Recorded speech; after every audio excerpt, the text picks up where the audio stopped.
She lies on her side in the cold darkness of the Celtic Sea, 11 miles off the coast of Ireland.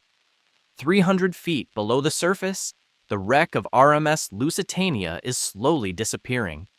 The bow, once knife-sharp and painted black, has collapsed into itself. The 4 great funnels that once towered over her deck are gone, consumed by salt and time. Her hull, a steel skin that took thousands of workers 2 years to assemble, is crumbling piece by piece into the silt. Divers who descend to her grave describe a ship being eaten by the ocean. Fishing nets drape across her rusting superstructure like burial shrouds. Marine life has colonized the promenade decks where Edwardian aristocrats once strolled in fur coats. What was once the most luxurious ocean liner in the world is becoming an underwater reef, a slow dissolution into anonymity. But there is something else down there. Something that has drawn explorers, historians, and conspiracy theorists for over a century. On the starboard side of her hull, just behind where her bridge once stood, there is a wound. A hole where a German torpedo struck on a May afternoon in 1915, and beside it, a second wound, larger, more catastrophic, the mark of an explosion that came from somewhere inside the ship herself. This second explosion is the mystery. It is what sank Lusitania in only 18 minutes, far faster than anyone thought possible. It is what killed 1,198 people, including 128 Americans, and helped drag the United States toward the First World War. And it is what has haunted this ship ever since. The question no one has definitively answered in over 100 years. What exploded inside her hull? Was it a boiler? Was it coal dust? Or was it something the British government has spent a century trying to hide? This is the story of a ship that sank twice. Once by torpedo, once by something still debated. A liner built to dazzle the world with speed and luxury, destroyed in minutes by a weapon and a secret she may have been carrying all along. If you enjoy stories about ships, maritime history, and the human dramas that unfolded on the ocean, consider subscribing. These documentaries take time to research and produce, and your support makes them possible. To understand why Lusitania was built, you have to understand what the Atlantic Ocean meant at the turn of the 20th century. It was more than a body of water. It was the highway between the old world and the new, the passage that connected European capitals to American ambition.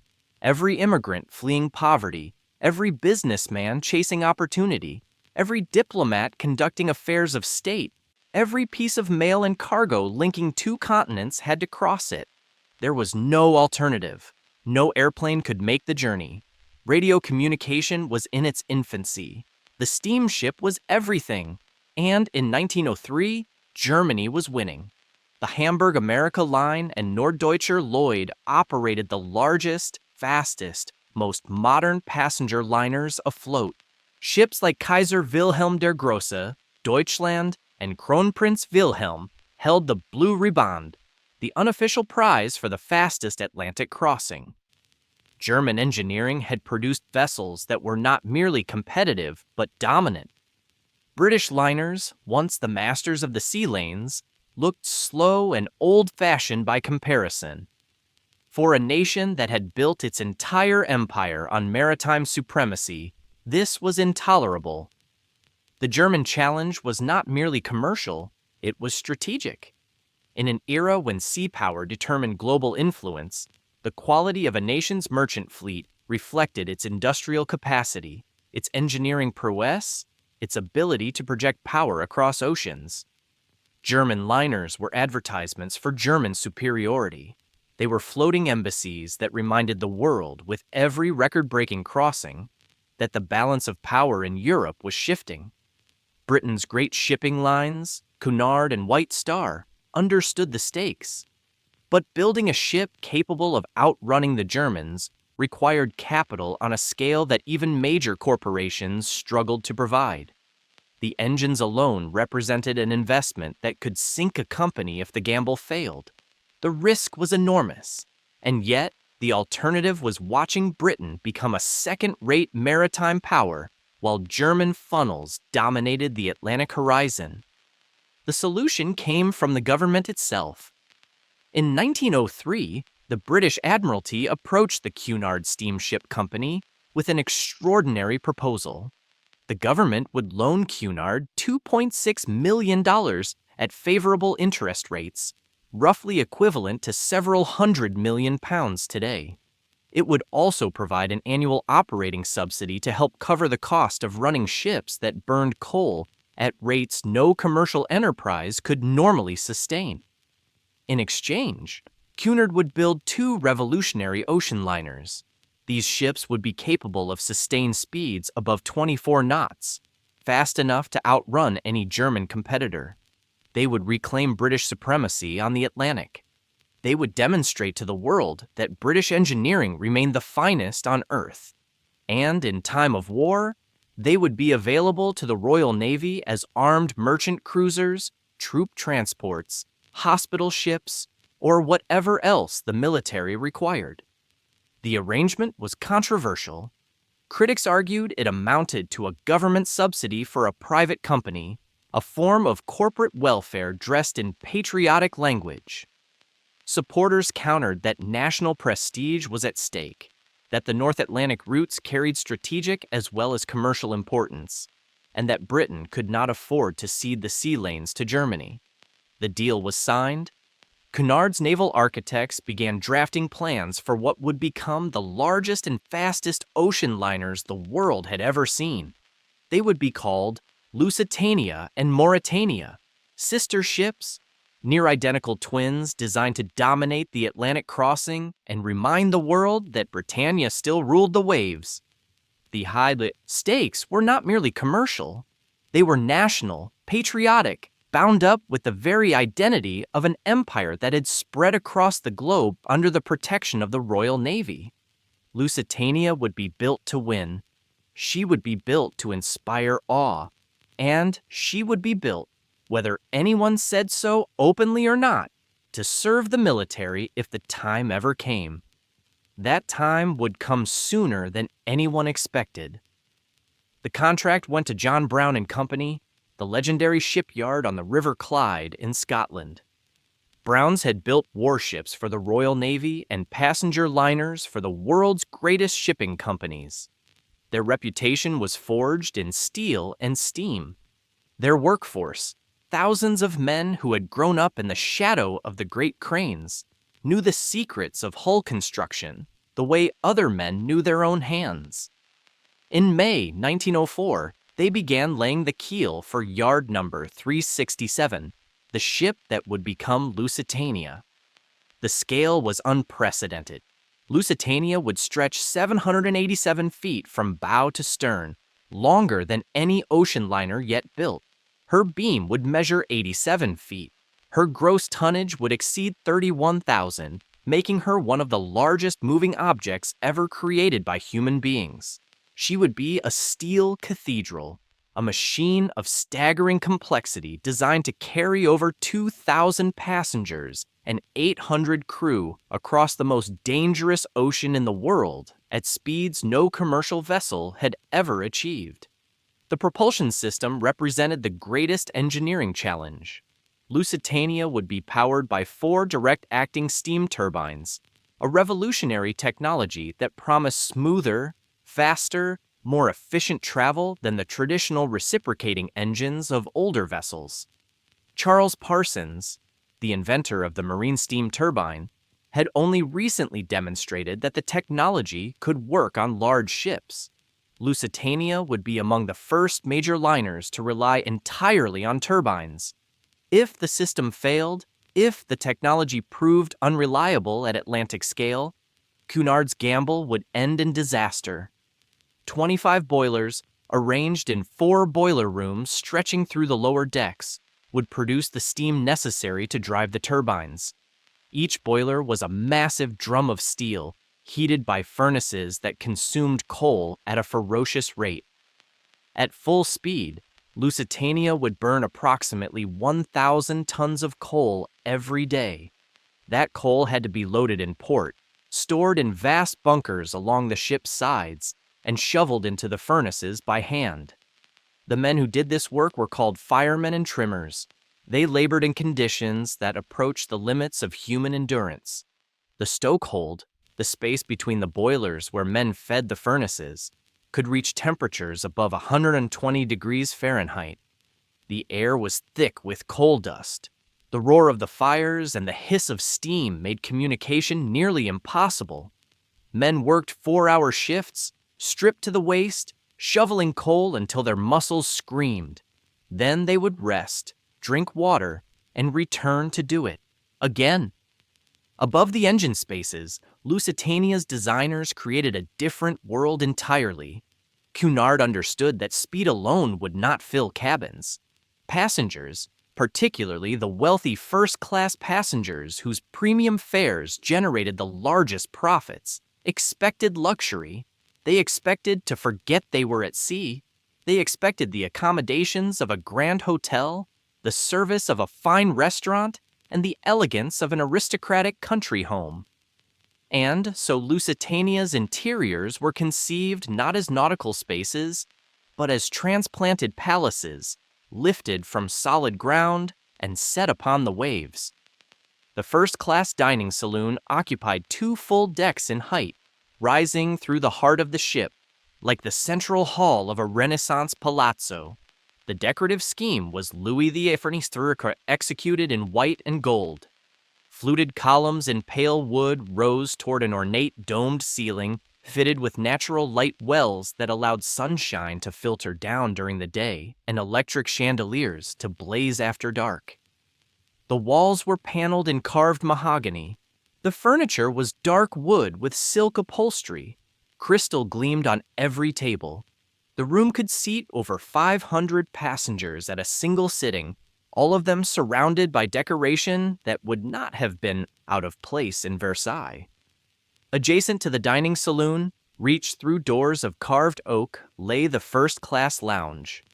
This room drew its inspiration from the Georgian period, all greens and creams and polished wood. Velvet armchairs clustered around marble fireplaces that provided warmth on cold Atlantic crossings. Carved wooden panels lined the walls. Stained glass windows, backlighted during evening hours, filtered light into patterns reminiscent of English country estates. Writing desks were provided for those who wished to compose letters. Card tables stood ready for those who preferred bridge or whist. Passengers could read, smoke, take tea, or simply admire the craftsmanship that surrounded them. The smoking room, located further aft, was a gentleman's retreat paneled in dark walnut with leather furniture and a beamed ceiling. Stewards served whiskey and cigars until late in the evening. The air was thick with tobacco smoke and conversation about business, politics, and the affairs of the world. Women were not prohibited from entering, but the atmosphere discouraged their presence. This was a masculine space, a floating gentlemen's club where deals could be discussed, and alliances formed away from the scrutiny of the drawing room. For those who wanted something lighter, Lusitania offered a veranda cafe, a bright space with wicker furniture, potted palms, and large windows that provided views of the passing sea. The cafe served light refreshments and afternoon tea. It was popular with women and younger passengers who found the lounge and smoking room too formal. The first-class staterooms and suites represented the pinnacle of ocean travel. The grandest suites, known as the Regal Suites, featured private sitting rooms, bedrooms, and bathrooms decorated in period styles.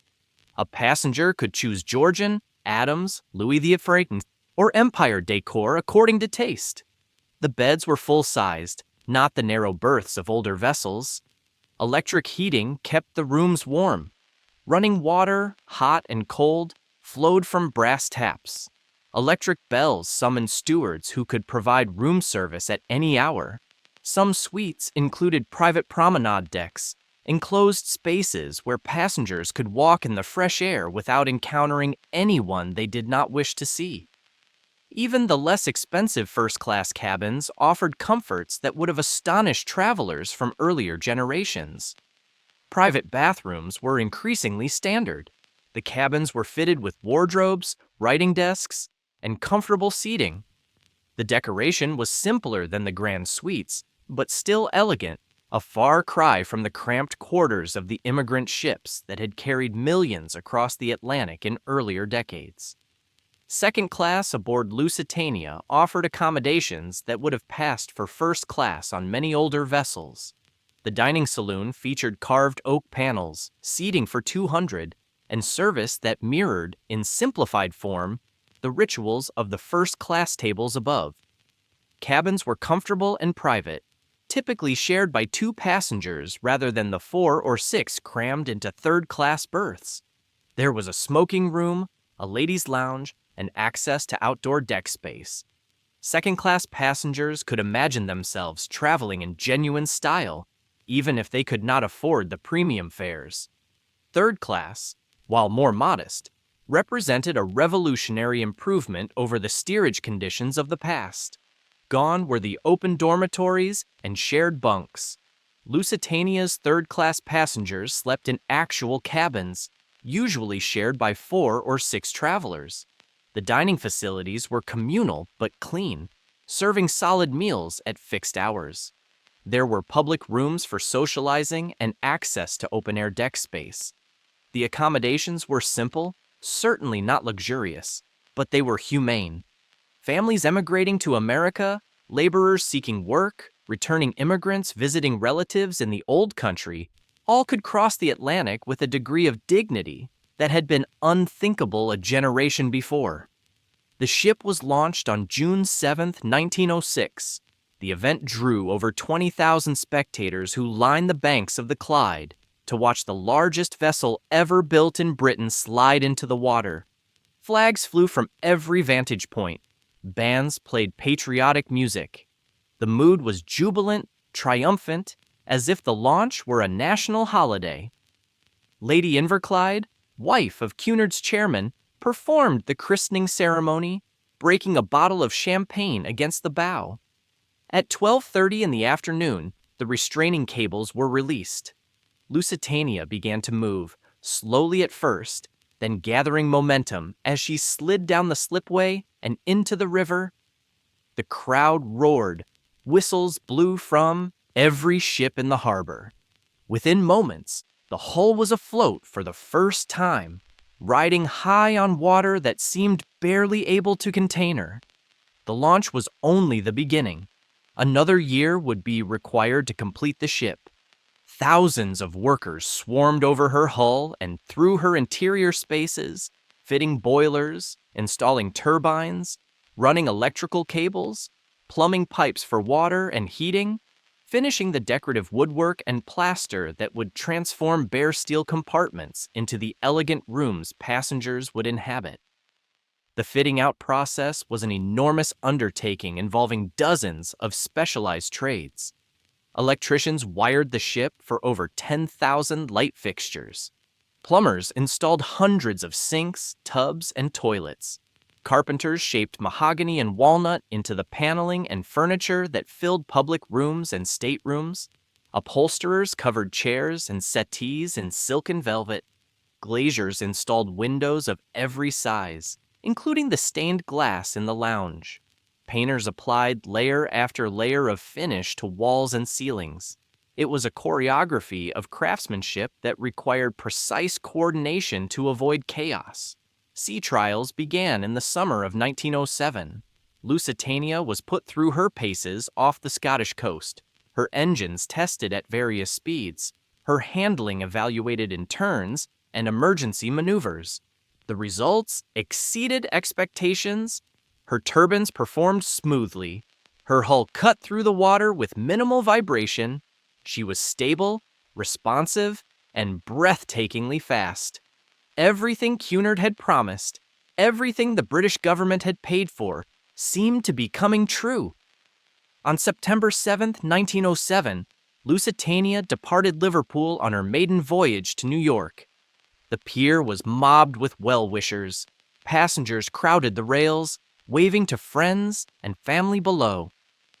The great ship backed slowly into the Mersey River, turned toward the open sea, and began the crossing that would establish her reputation. The voyage took 5 days. At the time, this was not exceptional. The German record holders could make the crossing in similar time. But Lusitania had not yet been pushed to her limits. That would come on the return voyage and subsequent crossings, when her engineers opened the throttles and let the turbines roar. On October 5, 1907, during her second westward crossing, Lusitania broke the record. She completed the passage from Queenstown, Ireland, to New York's Sandy Hook lightship in 4 days, 19 hours, and 52 minutes, averaging 23.99 knots. The Blue Ribbon belonged to Britain once more. The achievement was celebrated as a national triumph. Newspapers devoted pages to the story. Cartoonists drew the German liners as humiliated tortoises, while Lusitania raced past as a hare in British colors. Cunard's gamble had paid off. The government's investment was vindicated. Britain had reclaimed the Atlantic. Her sister ship, Mauretania, entered service later that year and proved even faster. The 2 liners traded the Blue Ribbon back and forth between themselves, each pushing the other to greater speeds. Mauretania would eventually hold the record for over 2 decades, but in those early years, the competition was fierce. Together, the sisters established a weekly express service between Liverpool and New York that became the gold standard for transatlantic travel. Lusitania became more than a ship. She became a symbol. Her image appeared on postcards, in advertisements, on the front pages of newspapers. She was proof that British engineering could still astonish the world. Passengers sought cabins aboard her not merely for the speed or the comfort, but for the prestige. To cross on Lusitania was to participate in a triumph. It was to belong, however briefly, to the first rank of Atlantic society. The 7 years between Lusitania's maiden voyage and the outbreak of war in 1914 represented the apex of Edwardian ocean travel. The ship crossed the Atlantic dozens of times, carrying tens of thousands of passengers between the Old World and the New. Her passenger lists read like a social register of the era's elite. Captains of industry alongside titled nobility, theatrical stars sharing deck space with banking heirs. The daily routine aboard Lusitania followed a careful rhythm that had evolved over decades of Atlantic service. Passengers woke in their staterooms or cabins, summoned stewards with the electric bells, and dressed for the day. First-class passengers dressed formally even for breakfast, though the requirements were less strict than for the evening meal. Morning was a time for walking the promenade deck, for taking the air before the business of the day began. Breakfast was served in the dining saloon, a multi-course affair for those who wished it. The menu offered porridge and kippers, eggs prepared to order, cold meats, toast, pastries, and endless cups of tea or coffee. Passengers lingered over newspapers delivered by stewards who made the rounds of the first-class rooms. Mail was sorted and delivered.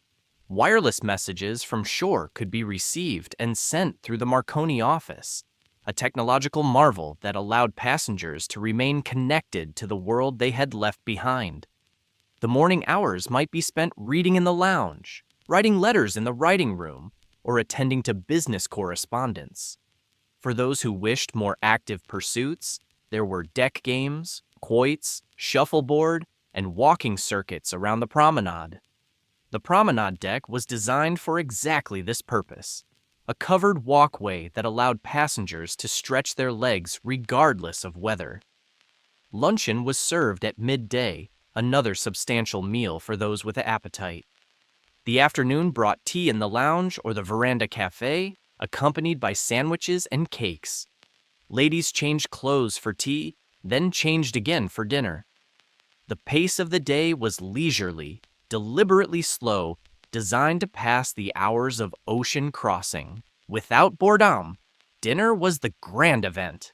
First-class passengers dressed in their finest evening gowns for the ladies, white tie and tails for the gentlemen. They descended the grand staircase to the dining saloon, where their tables awaited, places assigned by the chief steward according to social standing and preference. The meal might run 7 or 8 courses, beginning with oysters or consommé, progressing through fish, meat, game, and vegetables, and concluding with elaborate desserts, cheese, and fruit. Wines were paired with each course. Conversation flowed across tables. The orchestra played softly in the background. After dinner, passengers adjourned to the lounge for coffee and liqueurs, or to the smoking room for cigars and brandy. Card games began. Dancing might be offered on certain evenings. The ship's band played requests. The night extended until passengers retired, ascending to their staterooms as the engines thrummed beneath them, and the North Atlantic slid past outside the portholes. Behind the scenes, a crew of nearly 700 kept the machinery turning and the illusion intact. The engineering staff monitored the turbines and boilers around the clock. The firemen fed coal into the furnaces in their hellish stokehold, emerging black with dust and drenched in sweat.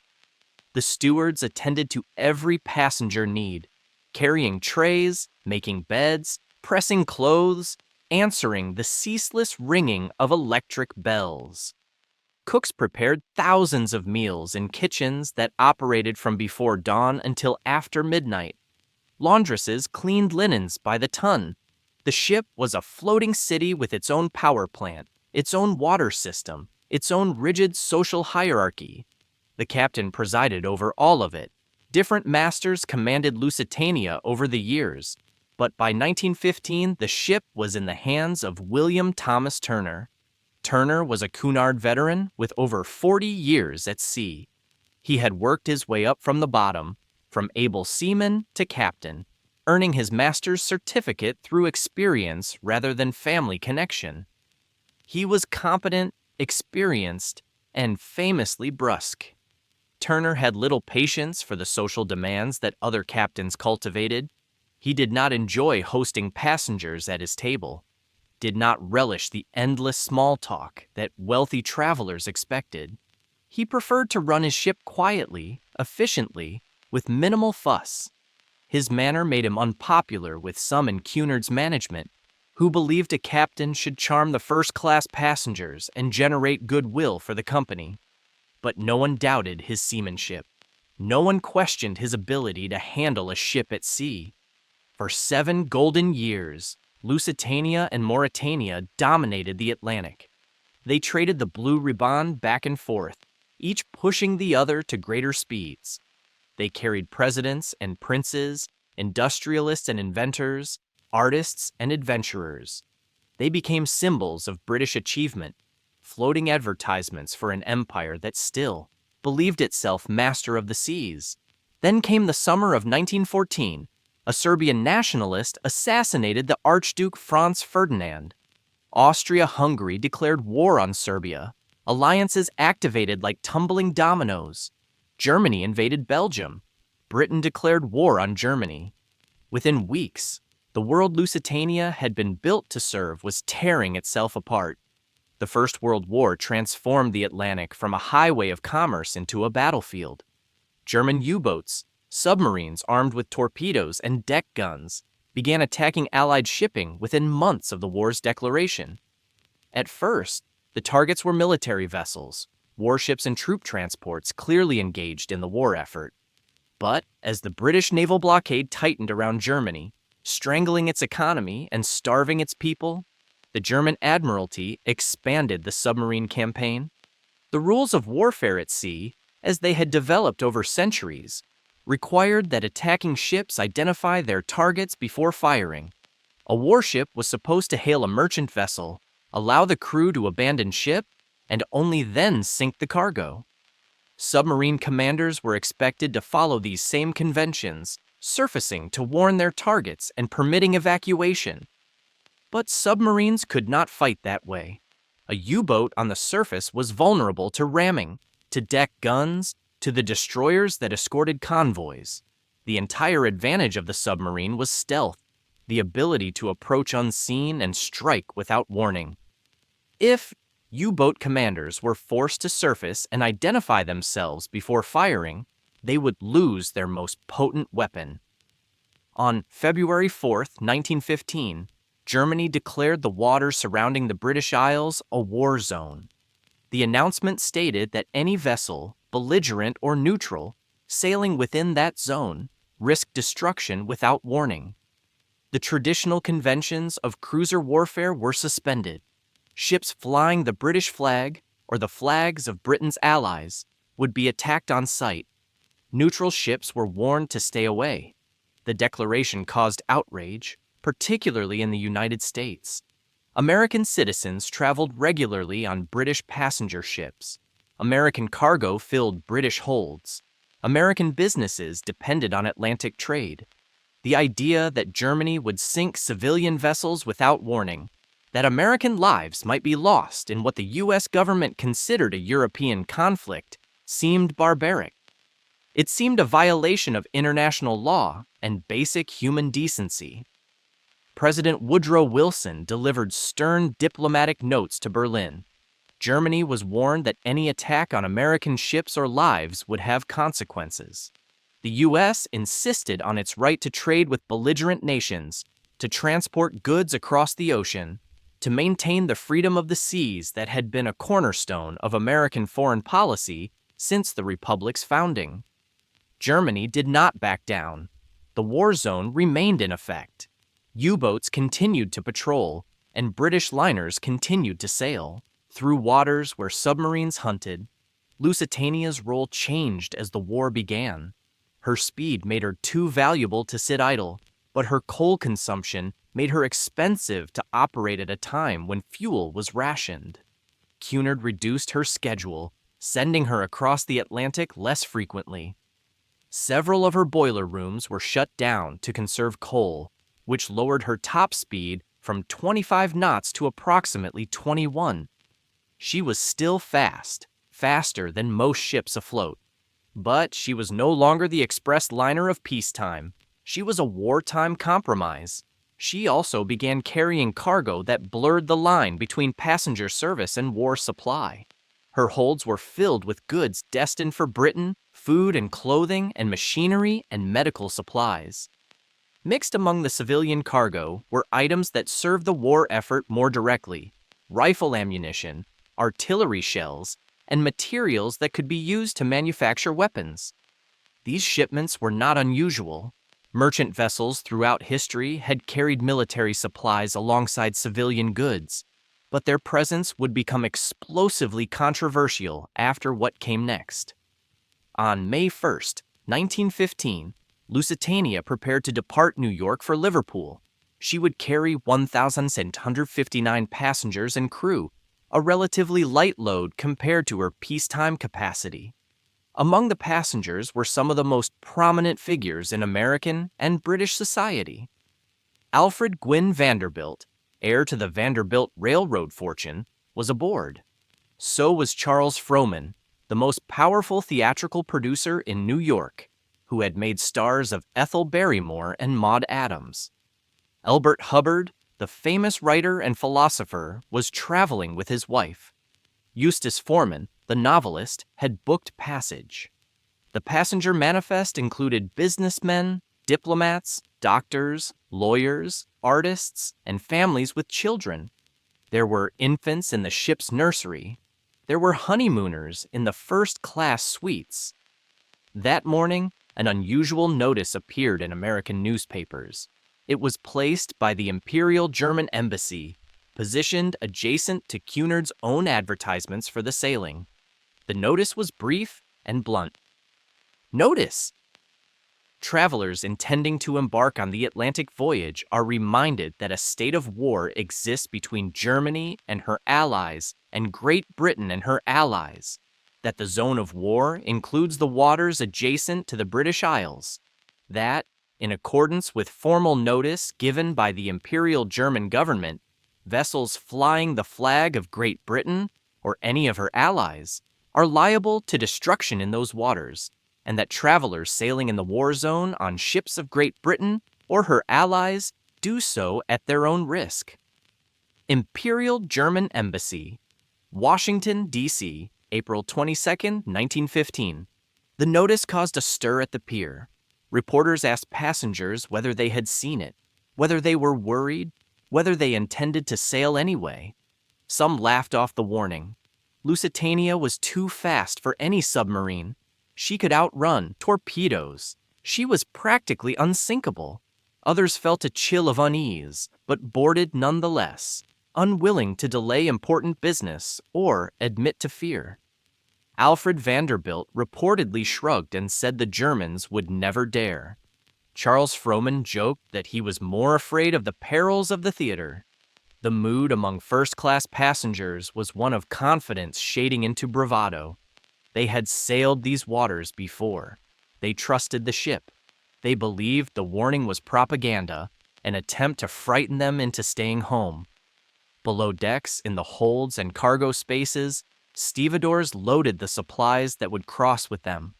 The manifest recorded ammunition, cases of rifle cartridges and shrapnel shells destined for the British war effort. These munitions were classified as non-explosive in transit, meaning they were not expected to detonate under normal conditions. Whether there were other materials, items not listed on the public manifest, would become a question that haunted investigators for the next century. Captain Turner was not in a talkative mood. He had received no special warnings from the Admiralty beyond the general alerts issued to all shipping in the war zone. He knew submarines were active, he knew the danger, but he also knew Lusitania's speed and trusted his ability to navigate safely. He ordered the ship ready for departure.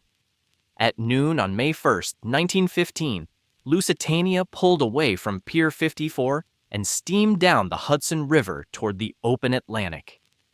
The skyline of Manhattan slid past. The Statue of Liberty raised her torch in the harbor. Passengers stood at the rails, waving to friends on the pier, watching the coast recede. They did not know it, but many of them were seeing America for the last time. The crossing was calm. May brought gentle weather to the North Atlantic, a relief after the winter storms that could make the passage a misery of seasickness and gray horizons. Passengers settled into the comfortable routine that Lusitania offered. They explored her public rooms, walked her decks, dressed for dinner each evening, and tried to forget the war waiting at the other end. The interiors that had dazzled first-class passengers since the ship's maiden voyage still impressed, though 8 years of continuous service had left their marks. Some of the silk upholstery showed wear. The gilt on the decorative moldings was rubbed thin in high-traffic areas, but the bones of the design remained magnificent. The soaring dining saloon still drew gasps from passengers entering for the first time. The warm elegance of the lounge still invited lingering. The smoking room still attracted gentlemen who gathered in leather chairs to debate the progress of the war.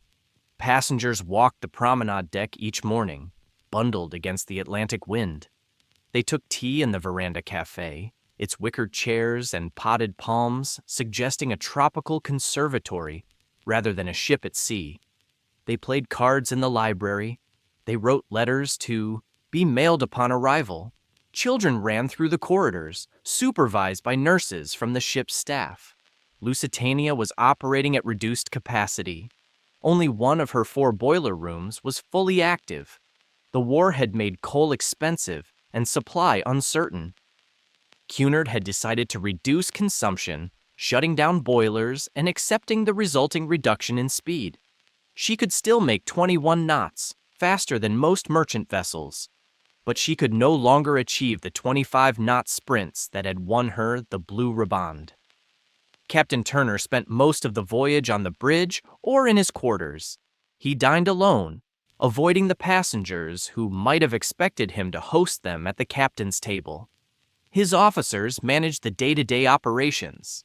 Turner watched the sea, checked the charts, and waited for the wireless messages that would tell him what lay ahead. On May 6th, as the ship approached the Irish coast, those messages began arriving. Submarines were active in the area. The Admiralty was tracking U-boat movements. Specific warnings went out to shipping. Turner was advised to avoid headlands, to steer a mid-channel course, to maintain full speed through dangerous waters, and to zigzag to complicate any submarine's targeting. Turner adjusted his heading. Whether he followed all the instructions precisely, whether he zigzagged consistently, whether he maintained the highest possible speed would become matters of furious debate after the disaster.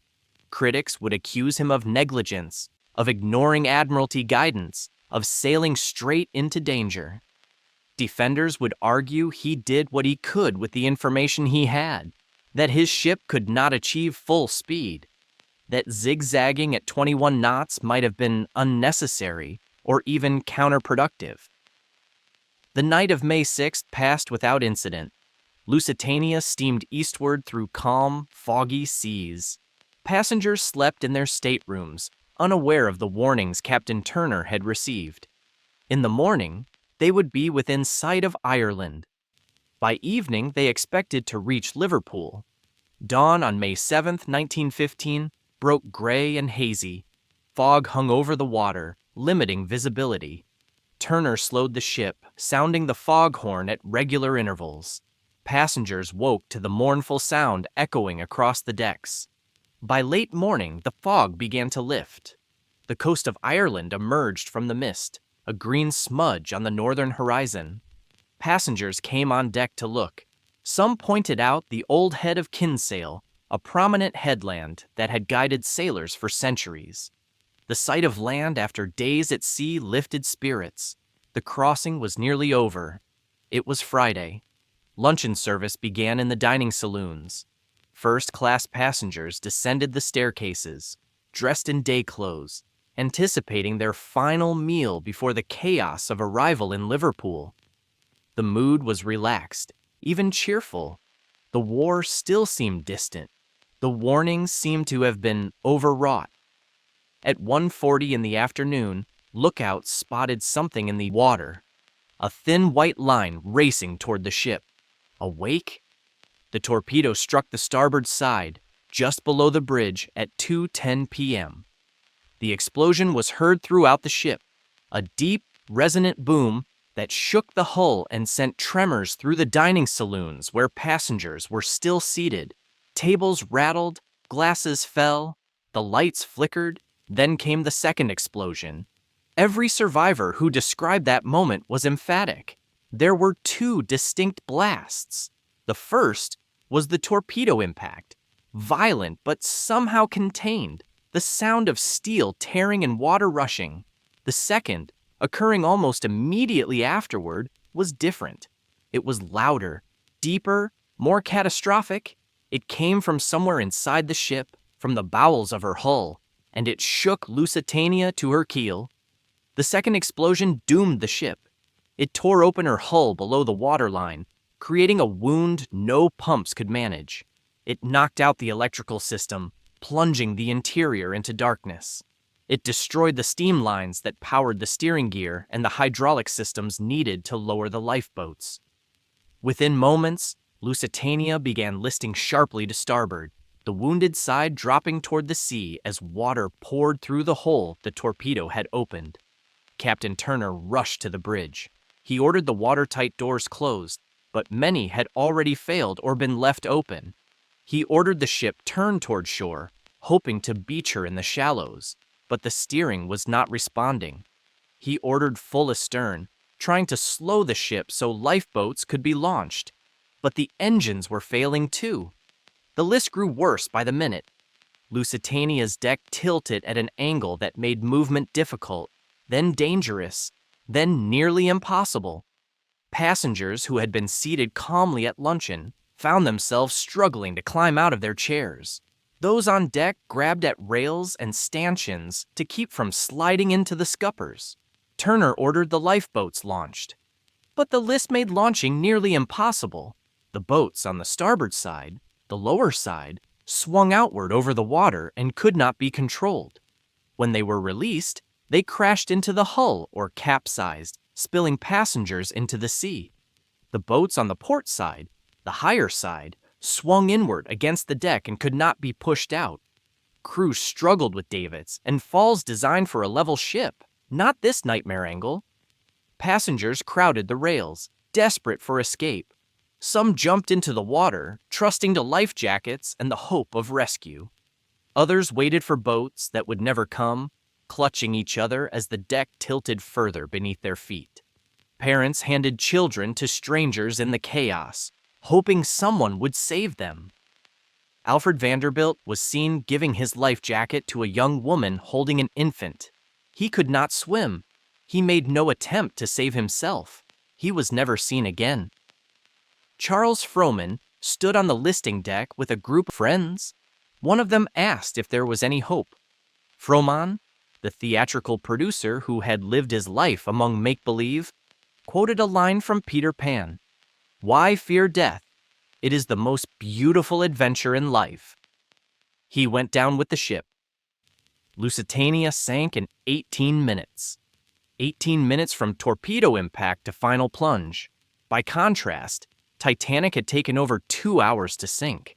The speed was shocking, unprecedented, impossible to prepare for. There was no time to organize an orderly evacuation. No time for the hundreds of people trapped below decks to reach the open air. No time for the crew to save more than a handful of the lifeboats. In the final moments, the stern rose out of the water as the bow plunged down.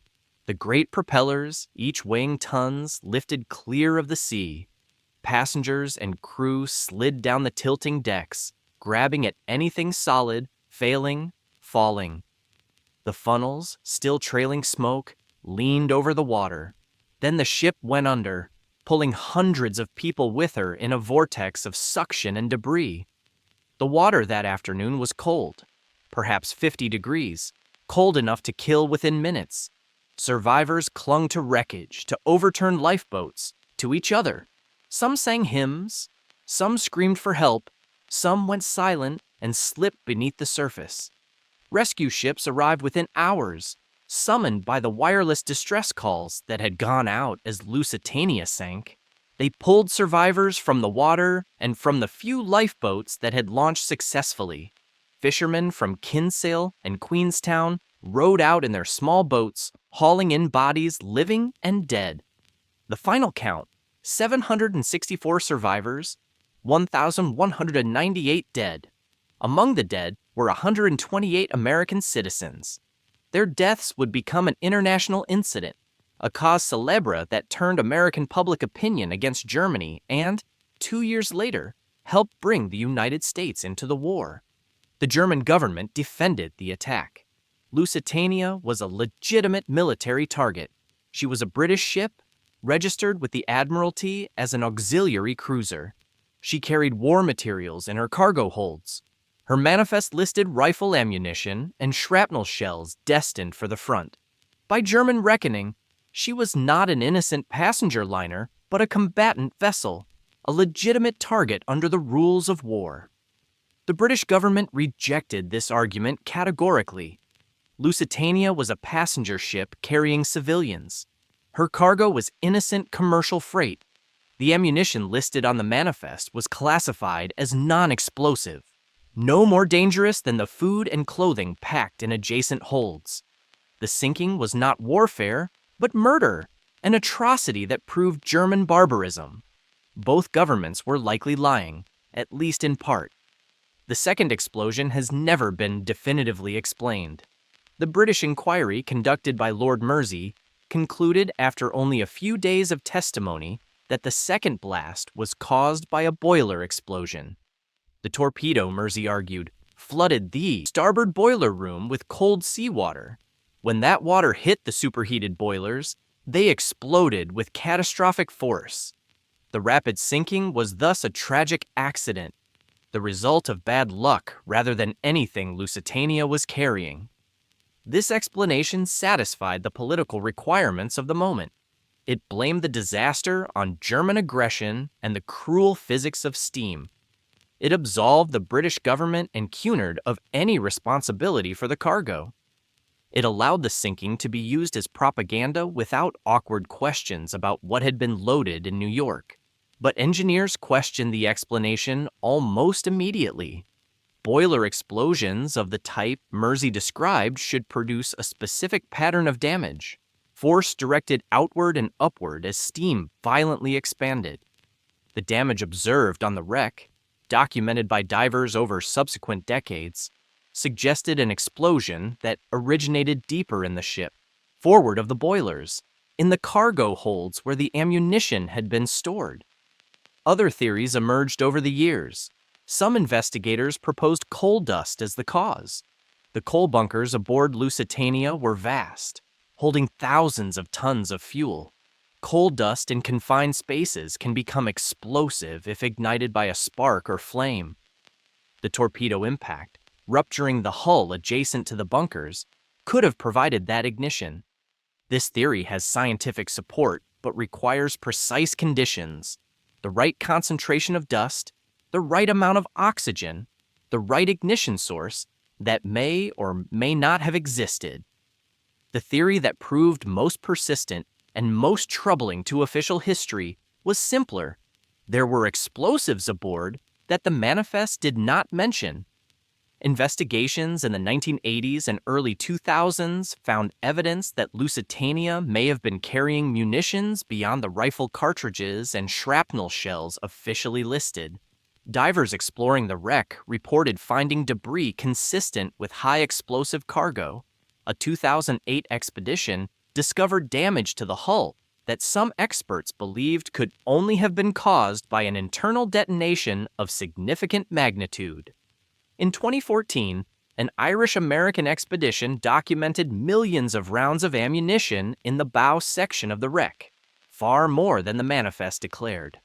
The findings reignited speculation that Lusitania had been secretly transporting war materials, perhaps including gun cotton or other explosives destined for the British military. The British government has kept certain Lusitania files classified for over a century. Officials have declined to release documents that might shed light on what was actually in the cargo holds. The secrecy has fueled theories that range from plausible to paranoid, but it has also prevented any definitive answer. If Lusitania was carrying hidden explosives, if she was functioning as an ammunition ship disguised as a passenger liner, then the second explosion becomes explicable. The torpedo ignited the contraband. The contraband destroyed the ship. This possibility does not excuse the sinking. Even if Lusitania carried munitions, the passengers aboard did not know. They were civilians who had booked passage on what they believed was a commercial vessel. The Germans fired without warning on a ship filled with innocents. The deaths remain a tragedy and, by most interpretations of international law, a war crime. But if the British government knowingly loaded high explosives onto a passenger liner, knowing that submarines hunted in the Irish Sea, knowing that passengers believed themselves safe, then responsibility for those deaths must be shared. It is a possibility too disturbing for official history to acknowledge, and too persistent for unofficial history to ignore. The sinking of Lusitania produced immediate and visceral reaction on both sides of the Atlantic. In Britain, the news arrived like a body blow. Recruiting offices saw lines of young men volunteering to avenge the victims. Riots broke out against German-owned businesses in Liverpool and London. Mobs attacked shops with German names, smashing windows and dragging goods into the street. The word Hun entered common usage, a slur meant to describe an enemy that had descended to barbarism. Propaganda artists seized on the disaster. Posters depicted the sinking in lurid colors, women and children drowning while German officers watched. The Lusitania medal, originally a satirical German medallion mocking the warnings that had been ignored, was reproduced by the British and distributed as evidence of German callousness. The message was relentless. The enemy murdered innocents. They must be stopped. In the United States, the reaction was more complicated but no less intense. The 128 American dead could not be ignored. their names appeared in newspapers across the country. Memorial services were held in churches and synagogues. The New York Times devoted entire pages to the story, describing the horror in terms that left no doubt about where blame should fall. President Woodrow Wilson faced enormous pressure to respond. Interventionists demanded war. Neutralists urged caution. Wilson attempted to navigate between them, delivering a speech in which he declared that America was too proud to fight. The phrase was mocked by those who wanted action and embraced by those who feared it. Wilson sent diplomatic notes to Berlin demanding apologies and assurances that submarine attacks on passenger ships would cease. Germany, facing international condemnation, eventually modified its submarine campaign. For 2 years, attacks on passenger liners declined. U-boat commanders received orders to exercise greater caution, to identify targets before firing, to allow evacuation when possible. The changes were tactical rather than principled, a response to American pressure rather than a change of heart. But they reduced the immediate crisis. The damage, however, was done. American public opinion had shifted decisively against Germany. The sinking of Lusitania did not bring the United States into the war immediately, but it planted seeds that would bear fruit 2 years later. When Germany resumed unrestricted submarine warfare in 1917, when the Zimmermann telegram revealed German plotting to ally with Mexico against the United States, when American ships were torpedoed without warning, the accumulated grievances erupted. The United States declared war on April 6, 1917. Lusitania's dead haunted the decision. Captain Turner survived the sinking. He was pulled from the water after clinging to a wooden chair for over 3 hours. He faced a British inquiry that some historians believe was designed from the start to make him a scapegoat, to shift blame away from the Admiralty and Cunard onto a single officer who could not defend himself. Lord Mersey questioned Turner's decisions. Why had he reduced speed in the fog? Why had he sailed so close to the headland? Why had he not zigzagged more aggressively? Turner answered as best he could, defending choices made with incomplete information in conditions that no one had anticipated. The inquiry criticized his judgment, but stopped short of formal censure. Turner returned to sea and commanded other Cunard vessels through the remainder of the war. He retired in 1919 and died in 1933, never fully escaping the shadow of that afternoon off Kinsale. Walter Schwieger, the U-boat commander who fired the torpedo, continued his submarine career.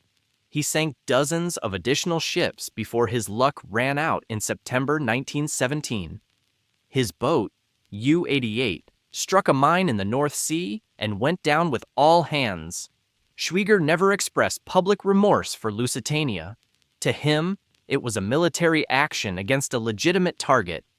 Whether he believed this fully, or whether doubt ever troubled his conscience, died with him in the dark water. Lusitania settled on the seabed approximately 11 miles south of the old head of Kinsale in about 300 feet of water. She came to rest on her starboard side, the wounded side that had taken the torpedo. Her superstructure, never designed to bear the weight of the entire ship, began collapsing almost immediately. The ornate interiors that had dazzled passengers were crushed beneath thousands of tons of steel. The wreck lay largely undisturbed for decades. Occasional salvage expeditions recovered artifacts, bronze fittings, portholes, fragments of furniture. But the depth and cold and currents made serious exploration difficult with the technology available. In the 1960s, an American diver named John Light made multiple descents to the wreck. Light was a veteran salvage expert who believed the official explanation for the second explosion was wrong. He documented the wreck's condition, photographing damage patterns that he argued were inconsistent with a boiler explosion. He became convinced that Lusitania had been carrying contraband munitions. that the British government had deliberately risked civilian lives to transport war materials. Light's claims were controversial but influential. They kept the mystery alive at a time when official history preferred to forget. They inspired subsequent generations of explorers to return to the wreck, seeking evidence that might settle the debate. In 1982, the wreck's ownership passed to an American businessman named Greg Bemis. Bemis purchased salvage rights and spent the rest of his life trying to solve the mystery. He funded expeditions, commissioned scientific analyses, and fought legal battles with the Irish government over access to the site. He believed passionately that the truth about Lusitania's cargo was still being hidden, that documents existed which would prove the ship had been deliberately loaded with explosives. Bemis sponsored a major expedition in 2008 that included high-resolution imaging of the hull. The results showed extensive damage to the bow section, damage that some experts believed could only have been caused by an internal explosion of significant force. Critics argued the damage could have other explanations, including natural deterioration over nearly a century underwater. The debate continued. Greg Bemis died in 2018, still searching for definitive proof that remained just out of reach. He never found the smoking gun, but he kept the case alive. Today, Lusitania is a protected wreck under Irish law. Diving requires permits that are difficult to obtain. The ship continues to deteriorate at an accelerating pace. Her bow has collapsed. Her stern is disintegrating. Fishing nets, dragged carelessly across the site for decades, have torn away fragile structures and scattered debris across the seafloor. Experts estimate that within a few more decades, there may be little recognizable left. The elegant interiors are already gone, crushed, and dissolved into silt. The hull plates are rusting away. The evidence that might answer the final questions about the second explosion is disappearing along with the wreck itself. The artifacts recovered over the years, silverware and portholes, telegraph equipment and personal belongings, are scattered among museums and private collections. The Merseyside Maritime Museum in Liverpool has a significant collection. Other pieces have appeared at auction. A few items remain in family hands, passed down through generations of survivors. The bodies of most victims were never recovered. They went down with the ship or drifted away on Atlantic currents. Those who washed ashore were buried in mass graves around Kinsale and Queenstown. The headstones are weathered now, the names sometimes illegible. Many graves are marked only as unknown. Lusitania's story does not end with her sinking. She became part of the mythology of the First World War, a symbol invoked by all sides for their own purposes. For the Allies, she was proof of German barbarism, an atrocity that justified the war's terrible costs. For critics of the war, she was a cautionary tale about propaganda and manipulation, a reminder that governments lie even as their citizens die.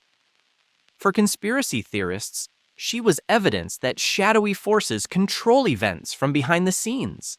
Her interiors, the grand dining saloon with its Louis XVI decor, the Georgian lounge with its velvet chairs and stained glass, the smoking room where gentlemen debated the news of the day, survive only in photographs and survivors' memories.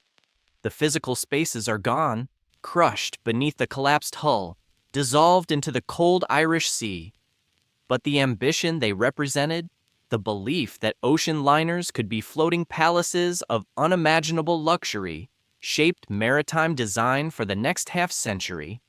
Cunard would build other great ships. Mauretania continued sailing until 1934, beloved by passengers who preferred her slightly more elegant character to her lost sister. Queen Mary and Queen Elizabeth dominated the mid-century Atlantic. The QE2 carried passengers into the jet age. Each generation built on what came before, refining the formula that Lusitania and her sister had pioneered. But none would ever be quite as revolutionary.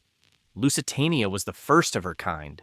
The The ship that proved turbines could power Atlantic Greyhounds, that luxury could coexist with speed, that the ocean could be tamed into a floating thoroughfare for the world's elite. She set the standard against which everything that followed was measured. The mystery of the second explosion remains unsolved. No single theory has achieved universal acceptance. The boiler explanation satisfies those who trust official findings. The coal dust hypothesis attracts engineers who appreciate its scientific basis. The munitions theory persists, supported by circumstantial evidence and the stubborn refusal of governments to release all relevant documents. Perhaps the truth is a combination. Perhaps a torpedo struck a ship that was carrying hidden munitions, and the resulting explosion ignited coal dust that had accumulated in poorly ventilated spaces. Perhaps the disaster was overdetermined, caused not by one factor, but by many, each compounding the other until the outcome was catastrophic. What is certain is that 198 people died that afternoon. They died because a submarine commander followed orders. They died because governments placed military advantage above civilian safety.